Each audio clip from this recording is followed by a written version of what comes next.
Okay, next I want to introduce you to Ron Eidenberg, who is the professor at Simon Fraser University and the director of the Center for Wildlife Ecology. Hi, Ron. Hi, Holly. How are you doing? I'm well. Good.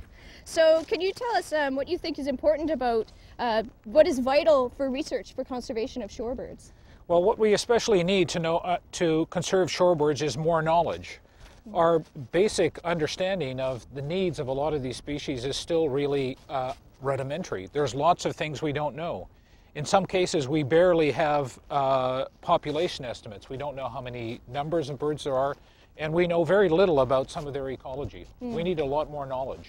So what kind of tools do you use to find out this information? Well, researchers like me use a variety of tools. Probably seen us all carrying this as a pair of binoculars, good optics, because you often need to be able to see long distances to count birds or see what they're doing. We use a variety of traps like this mist net behind us, which we're going to talk about in a moment. But we also use a lot of modern sophisticated technology. For example, there's about 60 western sandpipers flying at the moment from Panama with small radio transmitters glued to their backs.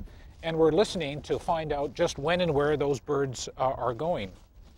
We can use modern technologies like element analysis to ask where feathers were grown.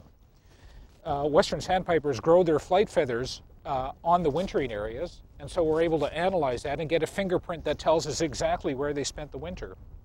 And things like blood sampling can tell us how well they've been feeding by analyzing triglyceride levels, basically fat levels in the blood, to tell us how well they're fattening on these different places. And we use this and a whole array of similar modern technology to help us understand more about what birds are doing. So there's a wide array from low-tech all the way up to high-tech things. That's it's amazing, yeah. All the things that you can do to find out this information. So apparently there's still a lot we don't know about shorebirds, even the bare minimum that we need to be able to conserve them. So what more things do we need to do to conserve them? Well, in general, for conservation, we need three things, I think.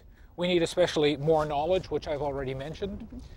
We need to protect many more places like this to give them some sort of protection so that birds can use them.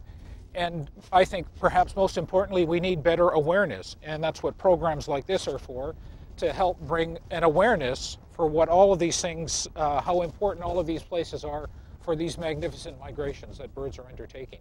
Great. So Ron, I know some of the kids have been asking about how can you get involved and how did you become a scientist? Like we want to know how is it that somebody like you or somebody at home could become someone like you that inspired you to become a scientist? Well, I became interested in natural history as a boy, beginning with birds. And in fact, I can remember the exact event, and many people my age might remember this. Blue Ribbon Coffee and Brook Bond Tea, I remember these things. They had a little album that you could collect the cards from and paste them in albums. And that's the thing that happened to me in primary school that sparked my interest. And I learned later as a university student that I could combine that with my love for science and bring both of those things to bear in order to be able to study things like this. See, there's some inspiration at home for you guys.